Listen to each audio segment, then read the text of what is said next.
guys, I'm Janet, on occasion, and welcome back to another Total War Warhammer campaign lore play. So, we've just taken Marienburg, and I just had a book arrive in the post, which is Sigmar's Heirs, which is a fantastic source for all things Empire. It's actually a supplement for the second edition of Warhammer Fantasy Roleplay. So, yeah, loads of stuff in here, but also there's a section on foreign affairs, which I find quite interesting, because it obviously mentions Marienburg. So, Marienburg, for all the occasional noises from the Empire and the cult of Sigmar about reclaiming lost provinces, which clearly we just listened to, has good, if quiet, relations with the Empire. The similar culture and shared history helps, as do the regular payments on the debts owed by several electors, lower nobles, and free towns. Marienburg also relies on the Empire to be a counterbalance to Bretonnian ambitions. Thus, the current weakened state of the Empire has the directorate concerned. Now, the current weakened state here that's referring to, because this is set after the Storm of Chaos, which was basically the end times, but it got retconned in favour of the end times, for some reason. So that actually hasn't happened yet in the timeline that we're talking about here, and I guess never will. But obviously we weren't too weak to take over Marienburg, so that should also have them concerned, really. So I mentioned the directorate in that paragraph, and now the directorate is basically their sort of government, right? They're the people in power, and there's a few reasons why they're in power. So while Marienburg in the Westerland was still an empire province, at one point, basically they ran out of counts and dukes and all the rest of it. The royal family were dead, essentially, and there wasn't really a great successor.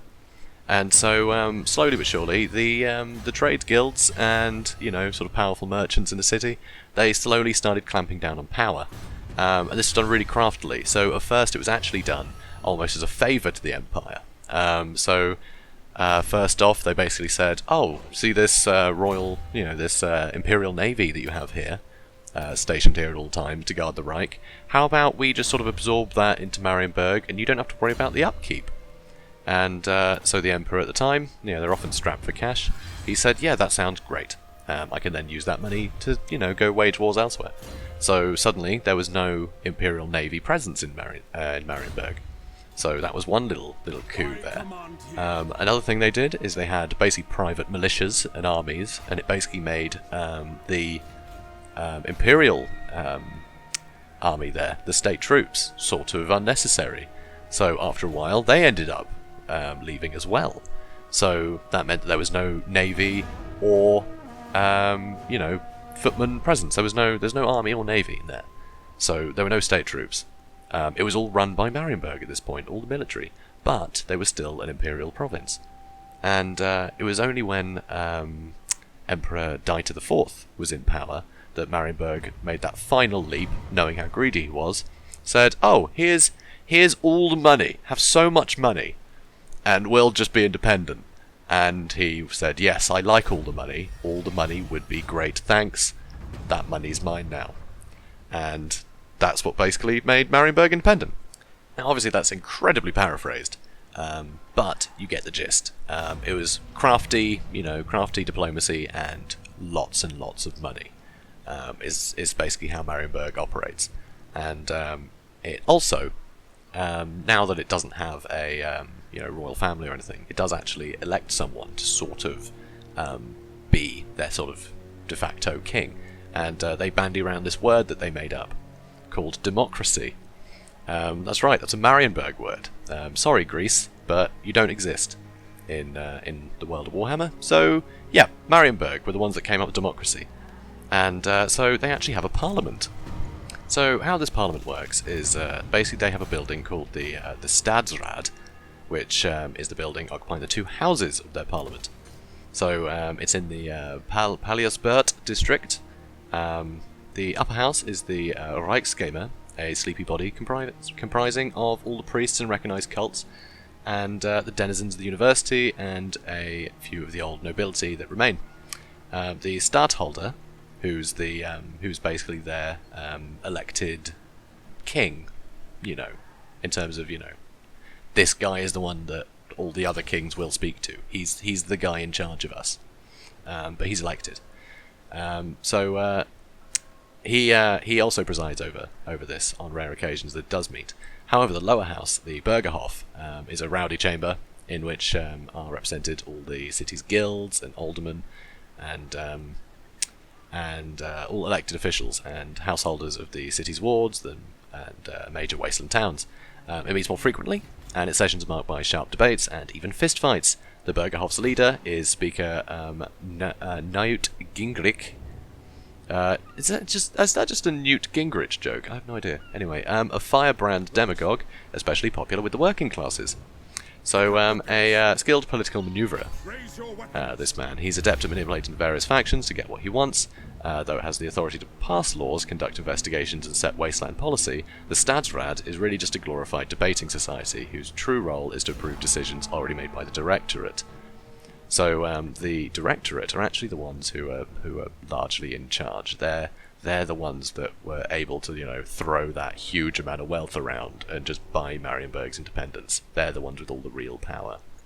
So the directorate, it's actually always one of them that gets elected as the stadtholder, who's they're not king, but whatever, their replacement for such a system. So it's always one of them. But basically, the directorate is an executive council of the Stadsrad, which meets on weekly sessions to discuss the major decisions affecting the Wasteland's affairs. It meets in the new palace in Palsbert, and it's open. The meetings are open to any citizen of Marienburg, and its debates are a matter of public record. Decisions are made by majority vote, with the stadtholder voting in case of a tie. So he's there, not king, but so he votes in a tie. Its membership consists of the high priests of Manan, Verena, Shalia, and Heindrich. Or Heindrich, I'm never sure how to pronounce that one. The rector of Baron Henrik and Henrik's College, who's their university is this college run by Baron Henrik, I believe, and the heads of the 10 wealthiest merchant houses. Its public image is that Marienburg's finest citizens working together, in a mightily dangerous world for the best interests of all Wasteland's people. However, they're all very much self-serving, and they basically run everything. It's mostly these 10 merchant, what are they called? The 10 wealthiest merchant houses, the heads of the houses. They basically run everything, and they always, amongst themselves, elect who's going to be the stadtholder, and they make all the decisions, and no one really has any say in it. So, among the privileges of being one of those 10 is the right to maintain a private militia. This is obviously what replaced the state troops that used to be stationed there. So, originally, an emergency measure to deal with the threat of piracy, these became a permanent fixture after the Battle of Reaver's Point in 2378, which was, I believe, when the next emperor tried to take Marienburg back, and they were having none of it. So, the militias are generally used to protect house interests overseas. So the House van der Kuipers, for example, keeps a flotilla of more than 12 carracks fitted for war and accompanied more than 500 marines, not counting their armed merchantmen and their crews. While they're not per se a law enforcement agency, the militias of the Great Houses do act as guards and night watchmen for the more important properties of their houses. They have the power to make citizens' arrests and hold a trespasser for the watch. In times of extreme civil disorder, they can be used as a paramilitary force to defend their house's property, as they were during the anti-elf riots of 2093. So, unfortunately, racism still exists in Warhammer. So, although these 10 houses have got their, private armies that do some law enforcement, Marienburg does actually have a proper law enforcement in place, for sort of any kind of civil. Just, they're day-to-day. They're the police, right? They're not the army. So, they're called the Black Caps. And the thing is, though, they're not really called the Black Caps. They're officially known as the Honourable Company of Lamplighters and Watchmen. However, they wear floppy black hats, and so everyone calls them the Black Caps. And they're charged with the protection of the property and in charge of public order and the investigation of all crimes that occur on land. They're also empowered to administer spot justice in small cases, such as public drunkenness, disturbing the peace and breaking ward laws. Such matters are usually dealt with by a sergeant of the local watch house, with punishments ranging from small fine, no more than 5 guineas, or a night in jail, to a few hours in the stocks, or even up to 10 lashes if the sergeant is in a particularly bad mood. So the black camps are organised into watch barracks, one for each of the named district in the city, except for the foreign ghettos, which are under the jurisdiction of a barracks in a neighbouring area. The size of each barracks varies from ward to ward, depending on the area covered and its local character. Small, relatively peaceful areas like Chattenham have correspondingly small presence, while Swiddock rates the largest watch presence in the city, and a barracks that looks more like a fort. Headquarters is in a large building in the Palace District near the High Court. Typically, though, each barracks is left to handle its own affairs. Ward captains only request help from headquarters when a case requires specialised investigators or resources. There are also watch posts, placed at strategic points in each of the city's district. Each post is manned by anywhere from 4 to 12 watchmen, depending on the ward captain's judgment. The staff of each post are responsible for patrolling their area and enforcing any laws and bylaws, referring serious crimes to higher authorities. In some areas, these patrols are supplemented by citizen volunteers who help by lending numbers to the watch patrol and acting as impartial witnesses. In poor quarters like Swiddock or the foreign quarters, anyone doing this is seen as little better than a traitor and a spy, and had better not be caught alone near a convenient canal. So while we're still in this battle, I want to do some more shout-outs for some mods. So obviously this map, absolutely fantastic, looks so cool. Really good map of Gorsel, and it is by Young Buck. So this is Young Buck's map, part of the the Empire Settlement Pack for that Grand Campaign map pack, which is really cool.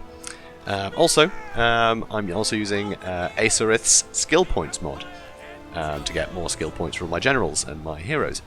Generals get more points than heroes, and I think it's quite a good balance. So definitely recommend that if you want to, actually sort of might be able to get some skills. Because 1 point per level, just, it takes forever to get anything cool. So, yeah. Because obviously Marienburg is all about trade, I thought it'd be a good time to mention the Better Trade mod that I'm using by Zarkis. And it's very cool. It basically just makes trade more effective. So, you can trade more trade goods. There's a cap of only like 12 units to each trade partner, so it gets to a point where basically you make far more stuff than you could ever trade, which is a bit boring. So it just changes that cap, so it makes trade a bit more useful. Also, you might have noticed that I had a quest pop up for the Reichland Runefang, and then it immediately gave me the quest battle. That's because of instant quest battles by Krynesos, who's a very good modder. He's all over the place. He's done a load of stuff. But he does instant quest battles. That's absolutely fantastic, and it especially helps in a series like this, because it means I can get into the quest battles straight away and start talking about, what the connotations of them are. So, very helpful. And also, what will become relevant very soon, is I'm also using 3 mods by Dresden, the Conquer Anywhere Excluding Norse mod, the Diplomatic Options Liberate All Factions mod, and the Diplomatic Options Vassal All Factions mod, which all make the campaign map completely, misbehave. It's great. And also, it means that I can go and conquer anywhere, and it gives me an excuse to talk about that place, so that's good fun. Although not strictly lore-friendly. But, some sacrifices must be made for the good of the Emperor. So, back to talking about Marienburg. So, I'm going to start off with a little quote here from an Imperial diplomat, which simply says, "It isn't hard to find one's way around Marienburg, provided one isn't part fish." So, yeah, sounds tricky. Not many part fish people knocking around, so I imagine he was being facetious. So, Marienburg is a city of islands, bridges and canals. When travellers arrive here, usually from the sea or after sailing through the fens of the Reich, the first thing that strikes them is how it rises from the water like some behemoth, safe behind the massive wall of the Vlodmer, unconcerned with anything around it. The second thing that strikes them is how crowded all the islands are, with every inch taken up by residences, shops and warehouses, even on the bridges. The third and final thing that strikes the new arrival is a need for a large parasol when travelling the canals under the bridges, or beneath overhanging windows. Marienburg's islands are the remnants of the land on which stood the ancient sea elf port. So these are basically high elves. So they refer to the Sea Elves a lot in this, because this is mostly taken from a first edition Warhammer Fantasy roleplay supplement. So they tend to refer to them as the Sea Elves quite a lot. But it's High Elf traders, really. So these were inhabitants of the old world before, you know, man turned up and, you know, things changed. But more on that later. So it used to be a elf settlement. And so they had a port here, called Sit Rionas Knamishir. No idea. But that translates to the fortress of the Star Gem on the sandy coast. The Vlodmer itself following the outline of the old elven fortress wall. By the time man arrived, nothing but broken ruins remained on the surface, though their foundations provided the base for future building. Why these islands remained above water while the swamp swallowed so much of the surrounding land is a mystery, though scholars of the College of Navigation and Sea Magics have speculated it may have something to do with elven high magic. The obscure runes of which they have found on the deepest ruins chambers. Nowadays, most of the islands rise up to 20 feet above the canals, though that's less than 10 feet at high tide, and the waters rise even higher during the greatest tides around spring and autumn equinoxes, and are threatened by only the worst floods. So now you know that there's, you know, a big wall, right? Big elven wall across a lot of the, across a lot of the coast there, you know, protecting it all. And basically the whole of Marienburg's load of islands, load of canals, right? So you know that now. But how do they defend it, you know, from foreigners coming to invade, right? So surrounding Marienburg, like a mother sheltering her children in the arms, is the Great Wall of the Vlodmer, which was originally built by the elves. This is the city's main protection against the dangers of flooding from the sea and against the possibility of attack from any side. It runs for miles around the perimeter of Marienburg, built on the foundations of the walls of the old sea fortress. But the directors have lavished the most money and attention at either end of the Reich, and at the important Ostenport and Westernport gates. Here, ramparts of stone and great round towers face the entrance of the Reich, known as the Stromport Gate. In times of emergency, officers in charge of the Stromport towers can order the raising of huge chains that have been laid across the bottom of the channel. Within a half hour, a metal fence can block entrance to all ships coming down the Reich, and cannon on the towers ensure the vessel trapped by the chains will be in for a very rough time. At the opposite end, where the Manansport Z begins, the entrance to Marienburg's harbour is primarily guarded by the fortress prison of Riker's Isle, and its cannon and fire-hurling catapults. That's right, there is a prison on Riker's Island. So in real life, obviously, Riker's Island is a prison in the Bronx in New York City. So kind of novel. They just pinched that, and they just put a J in it. In Riker's, they just put a J, and that's fantasy now. So that's fun. And to finish off, I'm just going to talk a little bit about the people of Marienburg and the Wasteland. So newcomers to the Wasteland and Marienburg often have a skewed view of its people. This is especially true of Imperials, who have trouble forgiving the Marienburgers for seceding in the first place. The easiest mistake to make is to assume that Marienburgers and Wastelanders are the same. Given that the census of 2500 of the Imperial calendar counted 135,000 heads of households in Marienburg and just 15,000 in all the rest of the Wasteland, it's an understandable thing to do. Wastelanders, though, tend to be more conservative and less open to strangers than their city cousins, who of course are open to anyone and anything that brings a profit. Popular stereotypes in the Empire picture the typical Marienburger as a sharp-witted con man, one who could sell snow to a Kislevite or get a Tillian to buy his own wine. Marienburg documents are said to be 9/10 fine print, no contract is written, without an escape clause, and every handshake hides fingers crossed behind the Marienburger's back. You might as well sign over your goods lock, stock and barrel right now, especially since you'll never get the better of a Marienburger in a deal. Like any stereotype, it's an exaggeration, albeit one encouraged by Marienburgers themselves, since a reputation for sharpness gives a welcome edge in a deal. Still, Marienburg lives for and by trade, and the desire to get ahead makes wheeler dealers of almost everyone. Naturally, a Marienburger and a country wastelander, to a lesser degree, sees this differently. They look out for themselves and expect others to do the same. It's just hard-headed, practical business. If you don't grab the gold ring first, someone else will. Maybe it comes from the poor nature of the land around them. Living in such a barren place, Marienburgers had to learn to trade to get any of the good things in life. After a while, it became a habit. With this in mind, it's no surprise that Marienburgers are an active people, always on the move. There's always a new deal waiting to be made. Their neighbours in the Empire and Bretonnia say, only half-jokingly, that the Marienburger is always moving about because he's trying to avoid the last chump he swindled. Still, Marienburgers treat the stuffy buffoons of Bretonnia and the angst-laden, dark-garbed grandees of the Empire with amused tolerance. They know who's going to come out on top when the real business starts. And how exactly do they do all this business? Well, Wastelanders speak Reichsspiel, which is the same as the Empire here, but they speak it with a rapid and staccato accent that easily identifies them from their imperial cousins. The vowels are stretched and the sentences rise and fall in an almost sing-song fashion. More expressive than the Imperials, the Wastelanders talk a lot with their hands, frequently making jabbing gestures for emphasis. At the same time, they won't waste words like a loquacious Tillian or Bretonnian. Marienburgers are famous for coming right to the point by point by point, and pointing a lot as they do. Notwithstanding their devotion to the god Hendrik, divine precept of make money fast, Wastelanders are gifted with a wry wit and keen ability to poke holes in the posturing of stuffy visitors. This appreciation of the absurd includes themselves. Marienburg has a lively theatre, and the arts of satire and farce are appreciated even by their victims. All this has led to more than one Imperial to dismiss Wastelanders as flippant smartasses, to which a Marienburger will just smile, all the way to the counting house. So there's actually an unbelievable amount to talk about with Marienburg, and frankly, we just don't have time.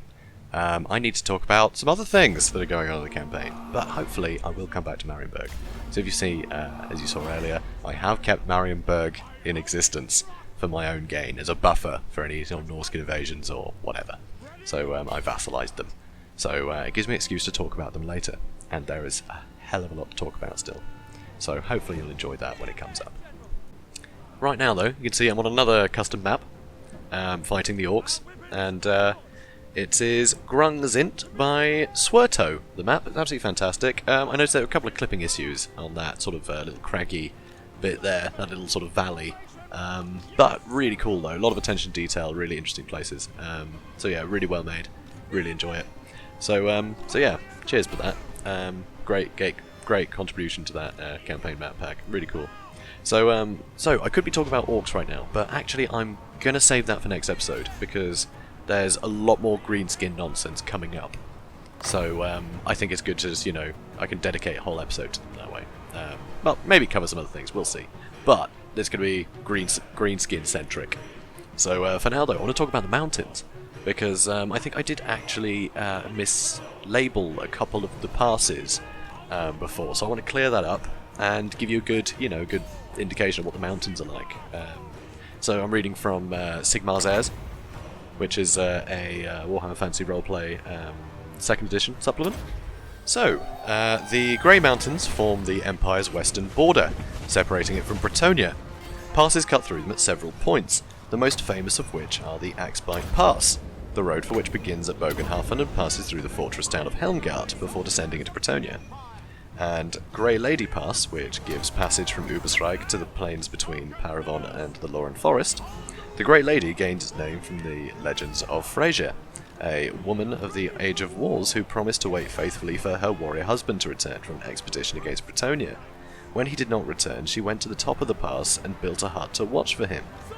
There she died during a blizzard, mad with grief, having waited over 50 years. Locals say she remains there to this day as a ghost, waiting to snatch travellers she mistakes for her husband.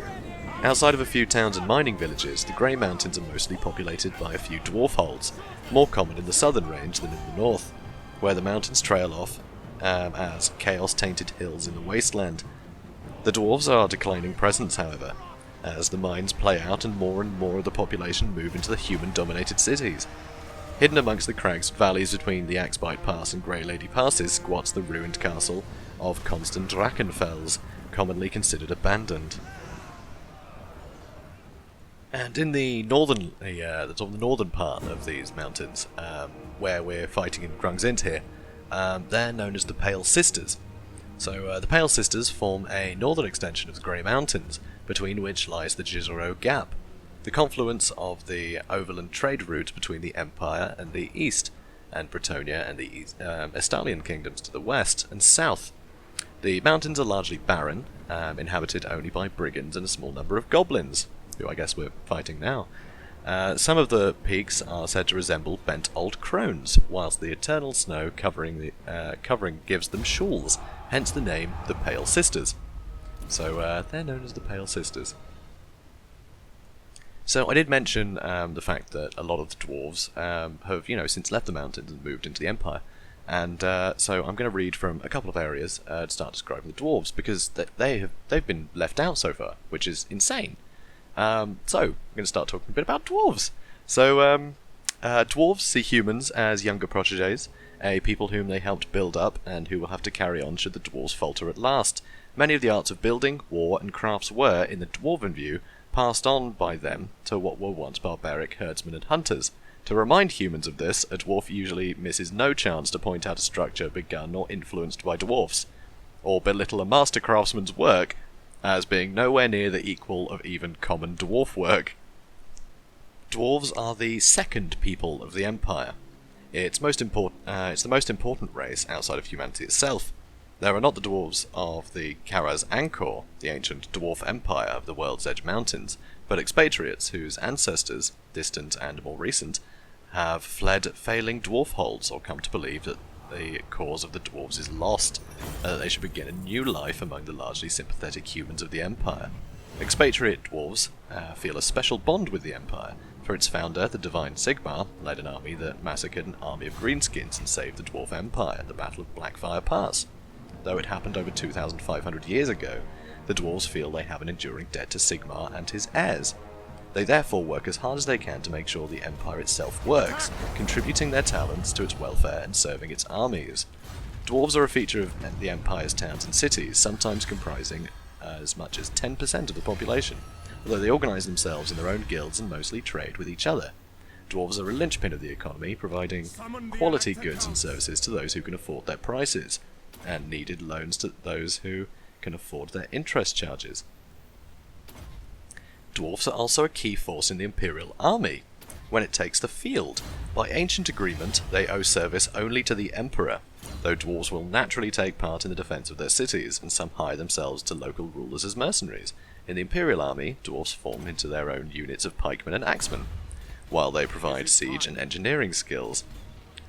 But dwarves are never entirely comfortable in the Empire, never completely escaping the feeling that they do not belong or are not wanted. Naturally clannish and reserved, they gather in their own districts, and in some imperial towns, walled ghettos. Some humans interpret this as snobbishness and an insult, while the dwarves feel a need to gather together for mutual protection. There have been too many times when hard economic times have led to humans to take their frustrations out on the dwarfs, for them to feel otherwise. Human feelings toward dwarfs are mixed. A few, especially among Sigmarites, hold them in almost religious reverence, given their crucial role in imperial history. Others are so used to seeing dwarfs among them, and doing business with them, that they see dwarfs as little more than short humans. Others, usually those who are unsuccessful in life, resent dwarves and feel sure they must have cheated to get where they are. All but the most rabid racists, however, recognise they are an essential part of the Empire. Now, I find that all sounds a bit pessimistic almost. It's all a bit downtrodden. So I'm actually now going to read from the 3rd edition rulebook for Warhammer Fantasy roleplay, which it shows them for the proud people that they are, I feel. So dwarves are a sturdy race, 4.5 feet of solid muscle. They wear tough leathers, chainmail, and horned helmets, warhammers or axes slung at their belts. A dwarf's most prized possession is his beard. Its length and whiteness reveal age and experience, and its adornments and the weave of its braids denote rank. Dwarfs live in mountain strongholds bordering the Empire, and are adept fighters, even in the gloom of tunnels. Unless they die in battle, they live for centuries. Every dwarf can recount his lineage back through numerous generations, and remembers every insult endured by his ancestors. The settling of a grudge is a serious issue.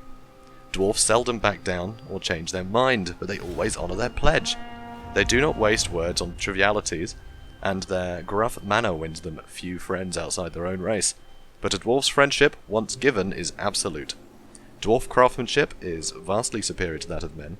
They utilise steam-powered engines, clockwork devices, devastating black powder weaponry, and even ingenious flying machines. However, bound by tradition, nothing can be invented or approved without approval from the elders of the Dwarf Engineers Guild. Most dwarves respect their betters, and those who do not are snubbed and humiliated. Dwarves have no affinity for spellcasting, although runesmiths carve artifacts with intricate magical runes. Dwarves honour the smith god Grungni, the warrior god Grimnir, and Valea, protectress of the hearth, and their religious rites involve the copious quaffing of potent ale. Most dwarves have an insatiable lust for wealth and are loath to part with the smallest treasure. Expert miners, they delve deep underground for precious stones and metals, including rare gromril. Tougher, yet lighter than iron. So I hope that puts them in a better light, and, makes up for the fact that I barely mentioned them so far. Of course, we will get more onto, the dwarves and their armies and history and all the dwarven things, eventually. But God, there's still so much to talk about. So, I hope you guys enjoyed this video. That's right, this is the end of the video now. I will actually be putting a episode 4.5 out before the next campaign one, because frankly there isn't enough time to fit everything in. I'm running into things in the campaign too quickly. I can't stop to talk about it. So I will be talking about the religion of the Empire in the next, not next proper episode, but episode 4.5. And then the campaign bit will carry on episode 5, as usual, and we'll be talking about the greenskins in that one. So I hope you guys enjoy it. And I hope you enjoyed this one. So if you did, comment, like and subscribe, and I'll see you in the next video. Have a good day, everybody.